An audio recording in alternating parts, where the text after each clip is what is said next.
एक दिन की बात है, नारद मुनि पूरी सृष्टि का भ्रमण कर रहे थे। भ्रमण करते करते वो नीलगिरी पर्वत के एक गांव में पहुंचे।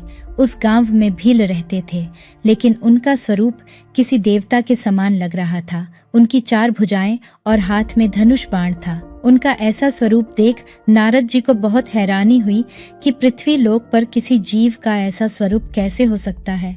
नारद मुनि इसका उत्तर जानने के लिए भगवान विष्णु के पास वैकुंठ गए। वहां पहुंचते ही उन्होंने विष्णु जी को प्रणाम किया।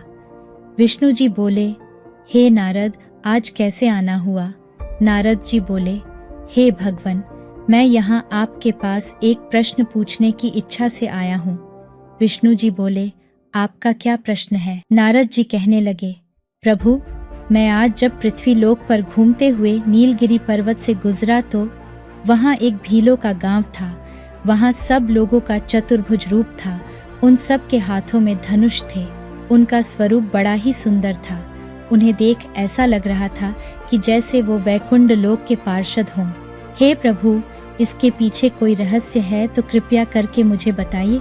विष्णु जी मुस्कुराते हुए बोले, हे नारद मुनि, ये कोई रहस्य नहीं है। उन सब लोगों पर मेरी ही कृपा है जो उन्हें ऐसा रूप प्राप्त हुआ। उन्होंने ऐसे कर्म किए हैं जिसके कारण उन्हें ये सब प्राप्त हुआ है। विष्णु जी बोले, अब मैं तुम्हारे प्रश्न का उत्तर एक कथा के माध्यम से देना चाहता हूँ। नारद जी बोले, ठीक है प्रभु, मैं इस कथा को सुनने के लिए बहुत ही बेचैन हूँ। कृपया करके मुझे ये कथा सुनाए। विष्णु जी बोले, एक समय की बात है। एक गांव में एक शिकारी रहता था। वो बहुत ही दुष्ट प्रवृत्ति का था। वो हर रोज बहुत से जीव जंतुओं का शिकार करता था। लोगों का लूटना भी उसने अपने व्यवसाय का हिस्सा बना लिया था। एक दिन की बात है, वो जब जंगल में शिकार करने गया तो उसे वहां एक शेर मिला। वो रोज की तरह जैसे दूसरे जीवों को मारता वैसे ही उसे भी मारने लगा, लेकिन शेर ने उससे पहले ही उस पर हमला कर दिया और उसे वहीं मार डाला। उसकी मृत्यु होने पर यमराज के दूत उसे लेने आए। वो दूत उसको मारते पीटते ले जा रहे थे। तभी एक महात्मा वहां से गुजरे जो कि बहुत ही ज्ञानी थे। उनके पास बहुत ही अद्भुत शक्तियां थीं। वो भगवान विष्णु के बहुत बड़े भक्त थे। वे विष्णु रूप शालिग्राम की पूजा करता थे। वे हर समय अपने पास शालिग्राम और उसकी पूजा का सामान रखते थे। उन्होंने देखा कि यमदूत उस शिकारी की आत्मा को बुरी तरह से लेकर जा रहे हैं। उसकी ऐसी हालत देख उन्होंने सोचा कि वो उस शिकारी को उत्तम गति दिलाएंगे, इसलिए वो उस शिकारी के मृत शरीर के पास जाकर बैठ जाते हैं। फिर वो अपने झोली में से तुलसी निकलकर उसके मुख में और शालिग्राम उसकी छाती पर रख देते हैं। उसके बाद वो उसके कानों में राम नाम का जप करते हैं। राम नाम का जप उसके कानों में पड़ते ही विष्णु जी के पार्षद उसे यमदूतों से छुड़ाने आ जाते हैं। जब वो उसे छुड़ाने आए तो यमदूत बोले, आप इन्हें क्यों छुड़ाने आए हो? वो पार्षद बोले, क्योंकि इसने जो भी पाप किया है वो अब नष्ट हो चुका है। इसके कानों में राम नाम अभी तक गूंज रहा है। इसके मुख में तुलसी और छाती पर अभी तक शालिग्राम रखा हुआ है। तो ये अब पुण्य आत्मा बन चुकी है, इसलिए ये अब यमलोक न जाकर वैकुंठ लोक जाएगा। उनकी ये बातें सुनकर यमदूत चले गए और सारी बात यमराज को बता दी। यमराज ने मन ही मन भगवान विष्णु का नमन किया और उस शिकारी को जाने दिया। फिर उस शिकारी को विष्णु जी के पार्षद वैकुंठ लोक ले गए। ये जो भी घटना हुई, वहां एक बालक खड़ा देख रहा था। ये सब देख उसे भी शालिग्राम लेने की इच्छा हुई, इसलिए वो महात्मा के पीछे पीछे उनके घर तक पहुंच गया। वहां उसने देखा कि महात्मा ने उस शालिग्राम को तुलसी के पौधे में रखकर पूजा कर चरणामृत चढ़ाया और प्रसाद ग्रहण कर वो वहां से चले गए। उस महात्मा के जाने के बाद वो बालक वहां आया। उसने भी पूजा की, चरणामृत ग्रहण किया। प्रसाद लेते ही उसका स्वरूप बदल गया और 4 भुजाएं हो गईं। फिर वो अपने गांव चला गया। उसके ऐसे स्वरूप को देखकर उसके गांव के लोग बहुत हैरान थे।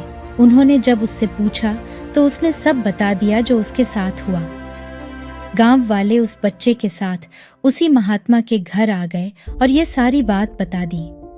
गांव वालों ने शालिग्राम ले जाने की इच्छा उन्हें बताई। उनके आग्रह पर उस महात्मा ने वो शालिग्राम उन्हें दे दिया। वे सब उसको लेकर चले गए। घर जाकर उस महात्मा के बताए अनुसार उन्होंने शालिग्राम की पूजा कर प्रसाद ग्रहण किया तो वो सब गांव वाले भी चतुर्भुजी हो गए। इस प्रकार उन गांव वालों ने मेरी पूजा कर ऐसा स्वरूप प्राप्त किया है।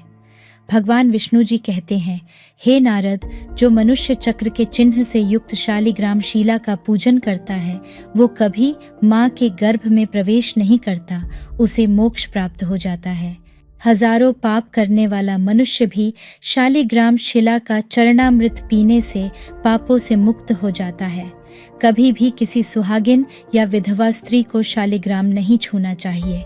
अगर वो ऐसा करती है तो वो नरक में गिरती है, लेकिन अगर कोई पुरुष इसकी पूजा करता है तो उस पर मेरी और लक्ष्मी जी की कृपा बनी रहती है। घर में एक ही शालिग्राम होना चाहिए।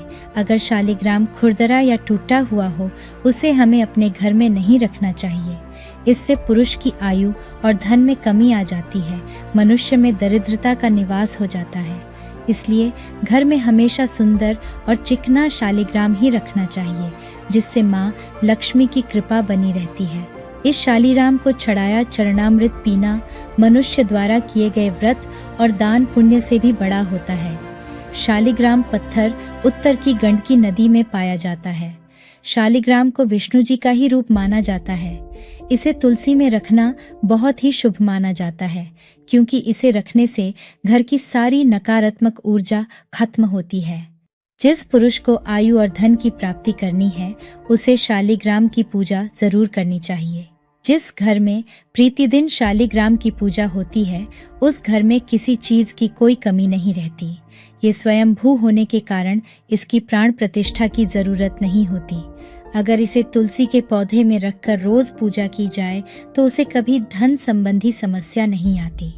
मृत्यु के समय शालिग्राम का चरणामृत का जल पीने से इंसान को सब पापों से मुक्ति मिल जाती है और उसे परम मोक्ष की प्राप्ति होती है।